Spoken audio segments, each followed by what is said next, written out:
Attention feels like love when you're lonely, and why a lot of dudes really confuse women being nice to them with women being madly in love with them, and how that ends in heartbreak. This seems like it's going to be a great video. Let's talk about it. Denji and Rize, I believe. Is I like people who like me. Yep. And at first, Same. that seems shallow. No, that's exactly how I operate as well. I have a very low bar. That is the only thing I really care about. If you like me in a normal way, if you are kind to me in a normal way, I will always reciprocate. Always. If you are good to me, I will be good to you. That's just, I'm a very simple guy. I don't need you to do this or that or that. But if you're good to me, I'm good to you, and I always will be, unless something changes. Maybe even a little funny. But if you've ever been attached to someone just because they've made you feel wanted, then you know how dangerous and confusing that can become. That's what makes Denji and Reze so painful to watch. It looks like romance. See, that's my problem, is I've never... Okay, besides this relationship, I've never asked a woman out before besides my current relationship, which, yes, I am getting married at the end of the month for. But every woman who was ever nice to me did what was actually in love with me. So that's why this is so difficult and why so many guys struggle with this. Because I'll be honest, sorry to be an insult here, the quality of women is the worst it's ever been. And to be honest, a woman will probably treat you like complete shit unless they're actually into you. That's why this is so confusing. It really is. It's so confusing. It makes us wonder, what if this is real? But underneath this is something much more familiar. Loneliness, emotional hunger, and the need to feel chosen. So in this video, I want to use Chainsaw Man as a mirror for why... You know what's awful? I'm going to stop pausing so much, but a lot of men probably don't even know what it's like for a woman to even be kind to them and seem like they give a fuck about them. And a lot of men maybe have been complimented less than 5 times in their entire life.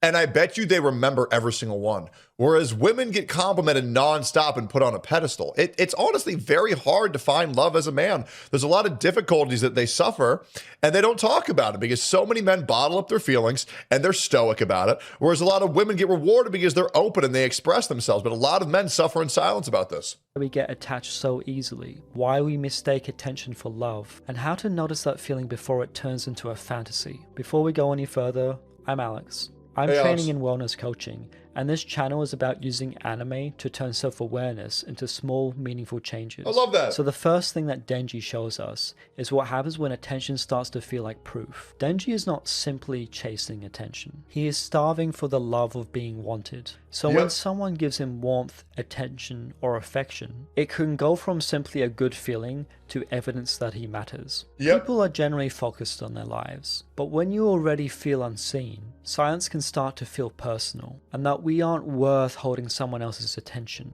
Your mind can turn distance into a narrative, and that maybe I'm not worth noticing. Maybe I'm hard to love. So when we finally receive it, it feels like a relief from that story. And a helpful question to ask is, when someone gives me attention, what does it start to prove about me? External validation can feel good in the moment, but when we outsource our sense of worth, that feeling can fade quickly. Other people can absolutely make... Putting your value into the perception of everyone else is a very dangerous thing to do. You must find value from within and not rely on it from somebody else. It's very important. Make us feel loved, supported, and valued. That's you need to be able to love yourself before someone can love you. Then our sense of worth becomes dependent on their attention. And when that person pulls away, it feels like that feeling goes with them. This is when we may come to realize that we may not have only been attached to that person, we were attached to our version of ourselves that we felt around them. And this is the second thing that Denji shows us. Sometimes we fall for the feeling before we truly know the person. That's also very true. I knew a guy who was addicted to the chase, and the moment any woman reciprocated it, he would drop them immediately. It's disgusting. It really is disgusting. A lot of people are in love with the idea of being in love, right? Or getting to the point of love and then dropping it. It's awful, bro. Some people's brains are wired so fucked up. Before meeting a lot of women are like this too. Denji was already emotionally deprived. He longed for stability, praise, affection, and a normal life. So when Reze offered a glimpse of it, It makes sense that he struggled to tell the difference between emotional hunger and love. Reze's attention and physical contact gave Denji a version of himself where he felt seen, playful, loved, and normal. And that's what I think he... Bro, that scene was so hot, though. Like, you know what I mean? Like, any man in Denji's shoes would have been so fucked up by what Rize did to him. And it's even worse at the end when you realize, in my opinion, it was all real. My opinion. My opinion. I think Rize is number one for Denji. God bless her. He meant when he says he likes people who like him. He feels good in the moment, and so he thinks that chasing after that feeling is going to finally give him the life that he wants. And this really bleeds into what Denji thinks love is because of what it offers him. So he forms an attachment too early on, thinking that all of his other needs might also be met. This is why Denji attaches too quickly to whoever makes him feel wanted, because in those moments, he doesn't have to feel worthless. Maybe what Denji felt with Reze was real, or it became real. But when emotional hunger is intense, it's hard to tell the difference between connection and projection. Sometimes we project our needs onto others in hopes that they will fix them, and when they aren't able to, we may take it as proof that something is wrong with us, instead of realizing that we asked a person to hold a need that was far bigger than them. Real connection has room for both people, but sometimes this gets confused with emotional hunger. For us, we may feel like we're experiencing love because it superficially meets our needs, and yet to the other person, this may feel draining. Emotional hunger can cause us to see someone as a solution instead of a person. This is when love can be mixed up with craving. The hidden hope is, if this person can give me attention, then maybe they can love me, maybe I'll feel safe, maybe I'll feel seen. Denji didn't just fall for Reze, he fell for the possibility of the life that she seemed to offer. And that's okay, because Denji didn't have anyone to love him to begin with. Denji found himself in situation after situation of being taken advantage of. And some of us know this feeling, choosing what is familiar. That is very sad, is when you are so desperate for love, you are so easily to be taken advantage of. Like you are, bro. Like, think about how many girls would get, like, you know, guys to do their homework for them. You know what I mean? Or like how many girls got guys to carry them in MMORPGs and get them geared up, or ask for free gold, ask for free shit. And the moment that the fucking well runs dry, they're gone. You really do have to love yourself, because if you don't, when somebody loves you and you put the value in them over your own opinion, you are leading yourself to a life of being manipulated, tortured, abused, and honestly just cast aside the moment it becomes convenient again. It's awful, bro. Even when it hurts. Stay safe with that, boys. Because feeling wanted, even for a moment, can feel better than feeling invisible. This is the third thing that Denji shows us. If we don't stop and notice, this feeling can become a fantasy. Emotional hunger is hard to satisfy with attention alone. Attention can alleviate the feeling for a moment, but when it stops, those old feelings of emptiness can come back. And when the craving becomes so intense, we may choose anything that gives us some temporary relief. Whether that's attention, approval, social status, or relationships that aren't actually good for us. We may start to... Let's talk about that. That's the issue, is that when somebody doesn't love themselves, and then they find someone that does, but they treat them like shit, they would prefer being treated like shit over being alone. I actually know not just one guy, I know many men who are in relationships where their partner treats them like complete fucking garbage, explodes on them in an instant, will never take no for an answer, will argue they're always wrong, they're always right, blah, blah, blah, blah, blah, talking about they're ugly, how they're useless, how they make them feel nothing, how they hate them, and yet they will still stay with them because that security of not being single is and being abused is better than being alone. And it's very sad. It is. It's very sad. A lot of low self-worth individuals will find themselves in very abusive, very neglectful, very toxic relationships. And it's awful to say. And the worst thing is that when you talk to them about it and they know it's bad, but they can't stand the idea of being alone. And you realize there's nothing you can do, man. There's nothing you can do. Rely on someone to meet our emotional needs when it was never meant to rely on a single person alone. And sometimes when we hold on too tightly, we accidentally create that distance that we were afraid of, which can make those feelings of I'm not lovable feel more convincing. We may also struggle with setting boundaries because we're afraid that saying no because we have our own needs will cause other people to leave. This is something that I struggled with, where I would put myself in situation after situation because I was afraid that if I said no, they would no longer notice me. And sometimes we chase just the possibility of receiving physical attention because the thought of being in that situation can sometimes feel like the solution to all of our struggles. And I've chased after the thought of being noticed because I thought that that would prove something about myself that I didn't yet believe. Approval seeking can be dangerous because we may shape our identity based on what we think others want. So we become a chameleon. And all the while underneath this, we may be asking ourselves, am I enough if no one is choosing me right now? This may lead to overgiving, over-accommodating, or abandoning our needs entirely because we may think that love is something to be earned. Doing so may feel like this ensures that the other person won't leave, when in reality, it often pushes others away. I don't think it's necessarily about stopping yourself from wanting attention, but more about feeling wanted instead of turning one person into the answer.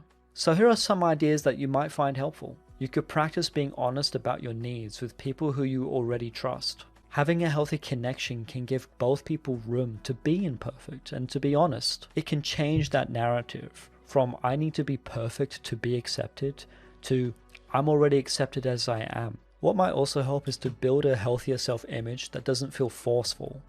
Let me tell you what you need to fucking do. And this is just the God's honest truth. Go hit the fucking gym. Hit the gym. It's going to improve every single aspect of your life if you lose fat and gain muscle. You'll also acquire mental clarity. You will also develop the ability to do hard work and be consistent. It is the best thing you can do is go to the gym and also start reading a little bit. Read for 15 minutes a day. Increase it to 30 minutes a day. Walk for 30 minutes a day. If you spend 30 minutes reading, 30 minutes walking, 1 hour lifting every day, your life will be completely transformed in every single aspect, emotionally, financially, confidence. Every aspect of your life will get better within that year. I promise you. I promise you. You just need to stop being complacent. Do what needs to be done, even if it sucks, because you know it's what's good for you.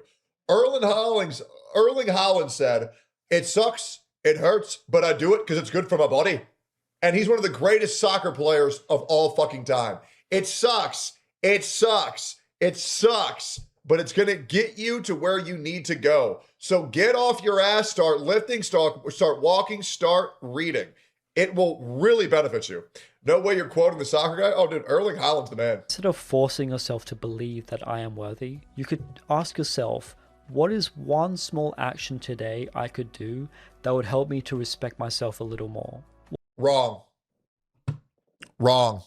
I'm going to tell you why he's wrong. You could ask yourself, what is one small action today I could do that would help me to respect myself a little more?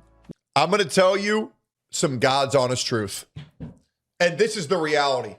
Are you ready for me to spit you some fucking knowledge? And I want everybody to listen up to this. There is not a single good habit, perfect habit that you can pick up today that will benefit you more than you stopping your worst habit. It doesn't matter. Even going to the gym will not give you as much benefit as, and you know you have one. You know you have something. You know that you're doing something that you should not be doing, to where if you were to stop it, your life would be infinitely better. Stopping your worst habits will always be better than starting a new good one.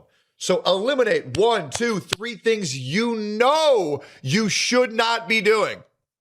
Whether that's chronically masturbating, not sleeping enough, spending too much time doom scrolling, getting rid of those 3 things first, whatever your vice might be, then start shooting for the stars. Also, what's a good starter book? I tried reading Meditations, but it's too advanced to start with. Meditation is actually quite good.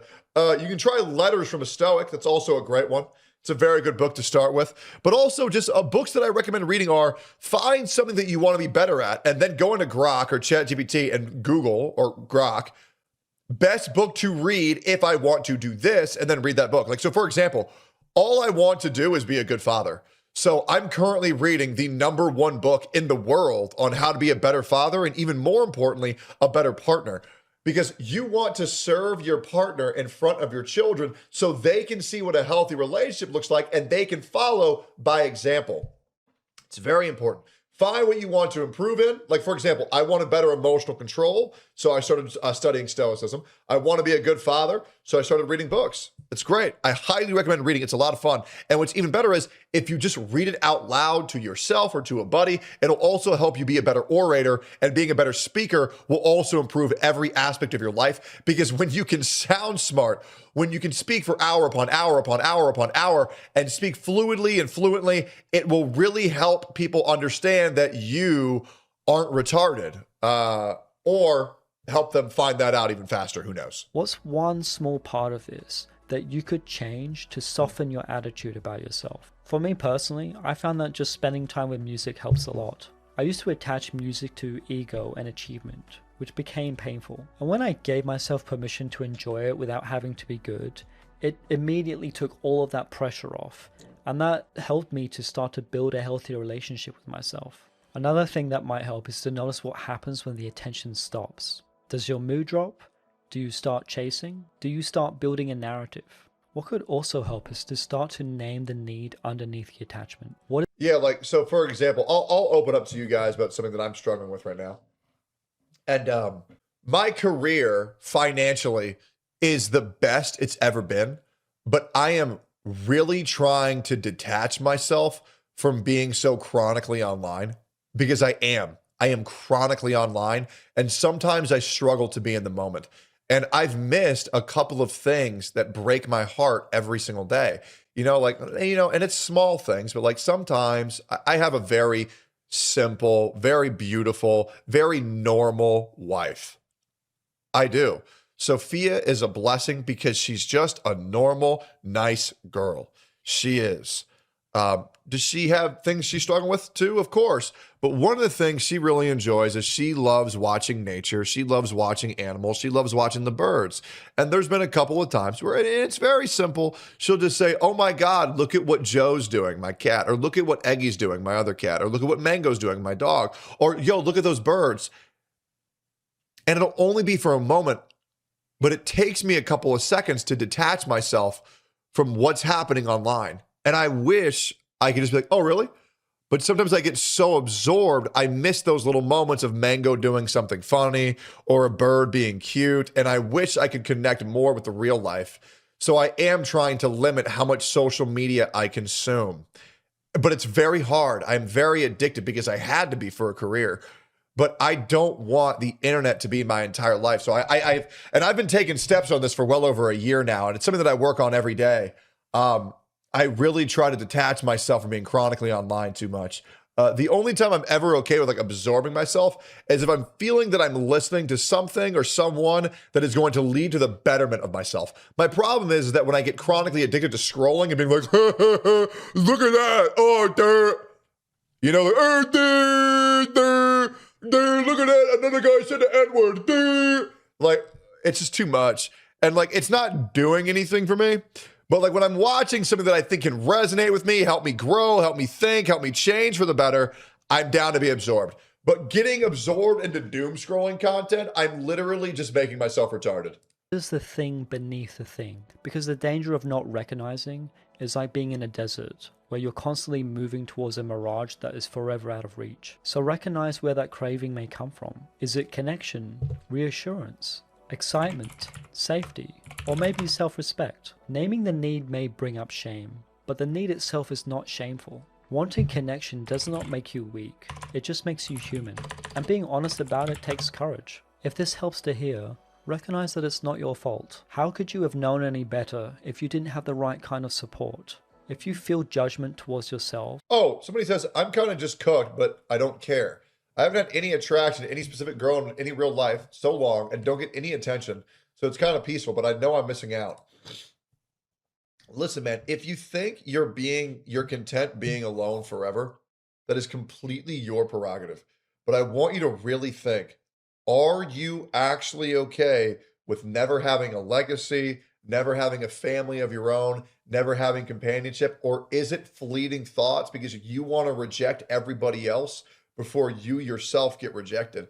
Because a lot of people shut themselves off because they want to say no because they think the other person is going to say no to them first. So really have an honest conversation with yourself. If you are really okay with being alone, or if you're afraid of involuntarily being forced to be alone because you think who you are is so optimal and you have deep-rooted insecurity. Always think of that.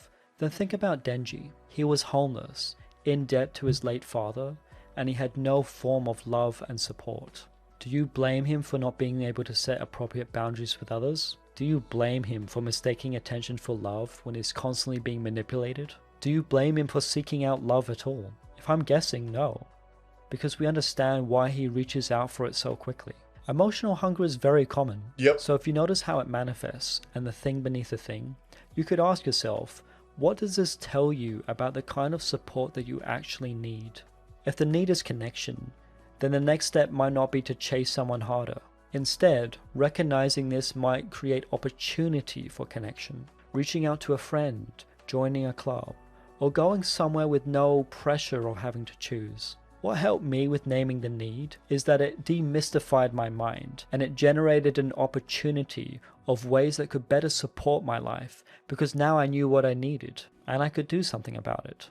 What I also found helpful is to recognize how you may live your life habitually. If you are constantly distracted and caught up in the moment, then you may be living your life on autopilot. This can lead us to becoming more susceptible to our impulses, such as chasing a feeling in hopes of alleviating a pain. And the great thing about this is that it doesn't have to cost you any time. All it takes is a little bit of awareness in the moment when you start to notice your patterns. It's far easier for emotional hunger to creep in when we're not paying attention.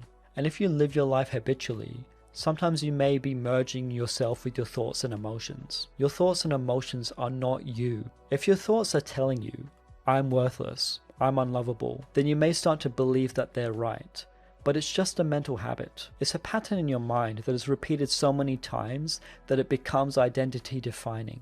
What could also help is to ground yourself in the present, such as walking, breathing, noticing nature. This can help you come back to the question, True. What do I need? And what choice would support the life I want? When we feel unwanted, the mind tries to explain the pain, like creating a story such as, I'm worthless. But a thought is not the same thing as a truth. True. And maybe that's what Denji can help us see. He's not wrong for wanting love, and he's not weak for wanting to be chosen. Denji is someone who has been starving for connection, and when he receives it, it makes sense that he's going to reach for it. Yep. So if you see yourself in that, the goal is not to shame yourself for wanting attention. It is to pause and ask, what am I feeling? What am I needing? What choice would move me closer to real connection? Yep. Because attention can feel like love when we're lonely, but awareness gives us choice to choose differently. If you enjoyed this video, click this video here where I talk about. This was an amazing video, amazing channel, and I love type of videos that really help people understand how they can get better and things they need to address. I fucking love it, bro. What a masterpiece. Thank you for making that piece of cinema. Beautiful. W's in the chat for that guy. And I'm waiting for him to get his flowers, guys. You are giving that man the W's he deserves. Beautiful, beautiful, beautiful.